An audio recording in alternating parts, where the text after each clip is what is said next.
Hi, my name is Karen Wapner. My birth name is Pakosu. I was originally from Seoul, South Korea, and I was adopted at 4 months old. I am Molly Danforth. I'm 24, almost 25. Yeah, and I was adopted from China. The majority of my childhood after Christmas and everything, I'd always have all these other Korean adoptees that were like a little younger than me, and we'd always get together at my place, and we always have like a party at my place, and we always have dinners, we always have fun getting together and just having fun, just connecting.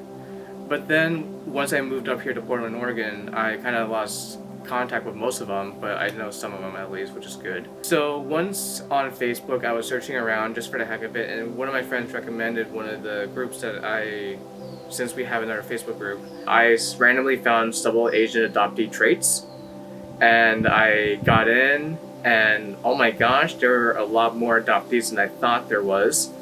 So I think around July of last year, I got onto a Zoom call and I met 3 new friends, Sewung, Tessa, and Maddie. Two of my sisters were adopted from China. They're both younger than me. Not counting them, the first other person that I met who was adopted was my senior year of college, where I first met someone else who was adopted. Other than that, I didn't really meet anyone until then who was adopted, so it was kind of a unique experience that I shared with my sisters that nobody else really had. Since then, though, I've met a lot of other people who are adopted. One of my roommates is adopted from Vietnam, and I've since then made the effort to reach out to a lot of other adoptees, and part of that was through a Facebook group. Yeah, connected adoptees from all across the world. I have not been back to Korea since I was adopted, actually. I was initially was supposed to go last year for the Asian Championships, but that got canceled because COVID.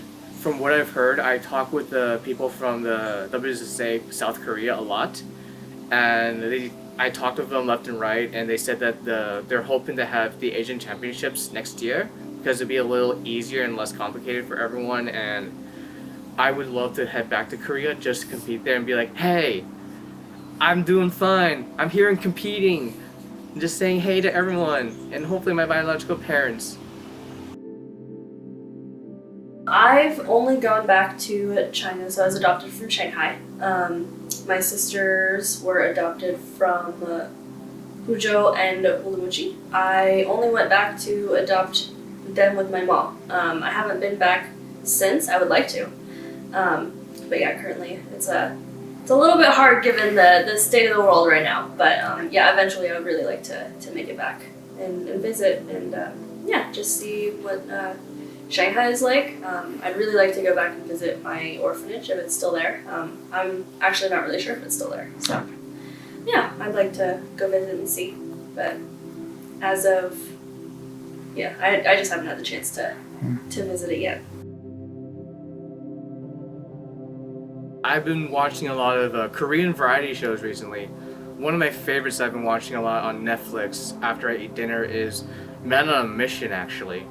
And every off and on, like if I'm like on a late night, I watch The Return of Superman.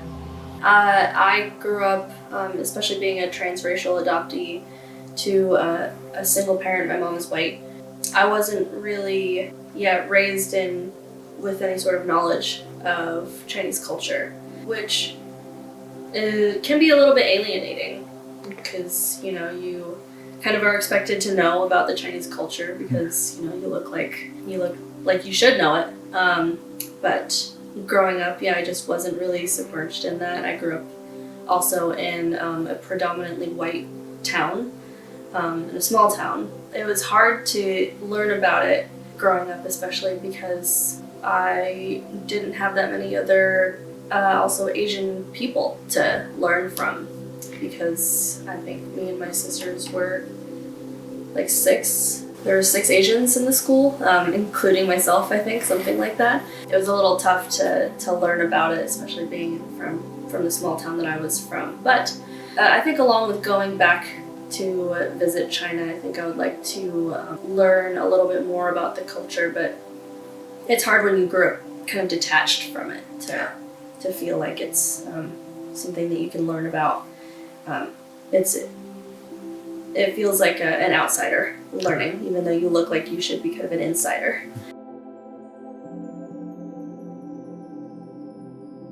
My identity, I know about my identity, but there were points when I was younger where I kind of lost my identity on some level, but then it just came back all of a sudden. It's just very mixed and emotional roller coasters of a mess, if I'm being truthfully honest. Yeah, my identity, I do identify as Asian American, and that's just specifically because of my race is Asian. It can't really be hidden. But, you know, I mean, growing up, I was ashamed of my identity. I didn't like being Asian because I was in such a predominantly white town that I didn't like that aspect. But growing up now, or, you know, learning to reclaim my identity, learning to be proud of being Asian, that it's not a bad thing to be Asian. You know, I do proudly identify as an Asian American